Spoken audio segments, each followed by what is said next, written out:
आने वाले एपिसोड में बिया अपनी चालों से गुलाब सिंह को पूरी तरह तोड़ने की कोशिश करती है, क्योंकि ब्याह के लिए सूरज ही एकमात्र मंजिल बन चुका है और बिया यही सोचकर उसके घर को अवैध साबित करवाने की नई साजिश रचती है, जबकि गुलाब सिंह अपनी आंखों से बिया का सच जानकर भीतर से टूट चुका होता है और गुलाब सिंह के लिए ये झटका उसके विश्वास को पूरी तरह खत्म कर देता है। तभी बिया सूरज को बॉडीगार्ड बनाना चाहकर अपने फायदे की नई चाल चलती है, पर सूरज ईशा का नाम लेकर बिया को ठुकरा देता है। इसके बाद ईशा सूरज का हाथ पकड़कर बिया के सामने डट जाती है और ईशा साफ कर देती है कि बिया की किसी भी चाल से सूरज का घर नहीं टूटेगा। तभी बिया मुस्कुराकर नया वार तैयार करती है और बिया उद्घाटन वाले दिन पूरे मोहल्ले को अवैध बताकर सूरज और ईशा को बड़ा झटका देती है। लेकिन ईशा ये समझ जाती है कि ब्याह की हर हरकत सिर्फ सूरज को झुकाने की कोशिश है और ईशा अब ब्याह का असली चेहरा सबके सामने लाने का फैसला कर चुकी है। सूरज की चाल में फंसकर बंधिया ने आखिरकार गुलाब सिंह को तलाक देने का फैसला कर लिया, क्योंकि सूरज ने बंधिया को यह यकीन दिलाया कि सूरज उसके साथ है और ईशा कभी सूरज की नहीं हो सकती, जिसे बंधिया को लगा कि सूरज अब उसका होने वाला है और बंधिया ने इसी उम्मीद में बड़ा कदम उठाया। सूरज की मीठी बातों ने बंधिया का दिल पिघला दिया, लेकिन सूरज जानता था कि बंधिया को होकने का यही एक रास्ता है और सूरज ने ये भी ठान लिया कि सही समय पर बंधिया को उसके हर धोखे का पूरा हिसाब लौटाएगा। ईशा दूर से ये सब देखती रही और ईशा को महसूस हुआ कि सूरज कोई परादाव खेलने वाला है, क्योंकि ईशा समझ चुकी है कि बंधिया की हर हरकत पूरे परिवार के लिए तूफान बन चुकी है।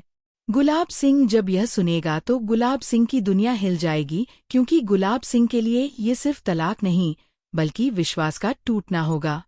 सूरज अब बंधिया को उसकी ही चाल में हराने की तैयारी कर चुका है और सूरज का यह कदम कहानी में बड़ा विस्फोट लाने वाला है, जिससे ईशा और सूरज की किस्मत एक नए मोड़ की तरफ बढ़ जाएगी। गुलाब सिंह ने उठाया बंधिया पर हाथ, अम्मा और दादी ने कर दिया बियांधिया का असली चेहरा बेनकाब। जी हाँ, पति ब्रह्मचारी के आने वाले एपिसोड में धमाका होने वाला है। कहानी शुरू होती है उस रात से जब गुलाब सिंह बार बार बंधिया के करीब आने की कोशिश करता है, लेकिन बंधिया हर बार कोई ना कोई वजह बनाकर बच निकलती है। लेकिन इसकी असली वजह कोई और ही थी। बंधिया हर रात गुलाब सिंह को दिए जाने वाले पान में नींद की गोली मिला देती थी ताकि वह ब्याह को कभी छू भी ना सके। और इस बार जब बंधिया किचन में चुपके से पान तैयार कर रही थी, दादी पीछे से आकर सब कुछ देख लेती हैं। दादी की आंखें फटी रह जाती हैं, लेकिन वह कुछ बोल पाती उससे पहले ही बंधिया जल्दी से पान उठाकर ब्याह के कमरे में चली जाती है। अगली सुबह रसोई की सफाई करते हुए दादी को नींद की गोलियों का पूरा डब्बा मिल जाता है। अब दादी को पूरा यकीन हो जाता है कि खेल बड़ा है और इसमें बंधिया अकेली नहीं है। दादी सीधे गुलाब सिंह के कमरे में जाकर कहती हैं, देखो गुलाब, यह ब्याह तुम्हारे पान में क्या मिलवा रही थी।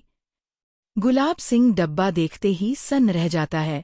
अब उसे समझ आता है कि ब्याह उसे कभी चाहती ही नहीं थी, बस उसे इस्तेमाल कर रही थी।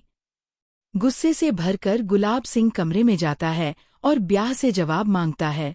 ब्याह मुस्कुराते हुए कह देती है, मैं ये सब सूरज और ईशा का रिश्ता तोड़कर उन्हें वापस गुलाब हवेली लाने के लिए कर रही हूँ। आप भी तो यही चाहते हैं ना? आपको ईशा चाहिए और मुझे मेरा सूरज। गुलाब सिंह तिलमिला उठता है और ब्याह का गला पकड़ लेता है, लेकिन ब्याह डरती नहीं, उल्टा चालाकी से उसके गुस्से को अपनी तरफ मोड़ लेती है। और दोस्तों, असली खेल तो अब शुरू होता है। बिया अगले दिन बन ठन कर सूरज और ईशा के पाव भाजी स्टॉल के उद्घाटन में पहुंचती है। सबको लगता है कि वह आशीर्वाद देने आई है, लेकिन बिया वहां वकील को लेकर आती है। वकील स्टॉल देखकर कहता है, ये जमीन बिया मैडम के दादाजी के नाम की है, आपको यह जगह खाली करनी होगी। सूरज और ईशा दंग रह जाते हैं और बिया मन में मुस्कुराती है, क्योंकि ये सब उसने सिर्फ एक वजह से किया है, सूरज को मजबूर करने के लिए, ताकि वह उसका बॉडीगार्ड बने और वह हर वक्त उसके करीब रह सके।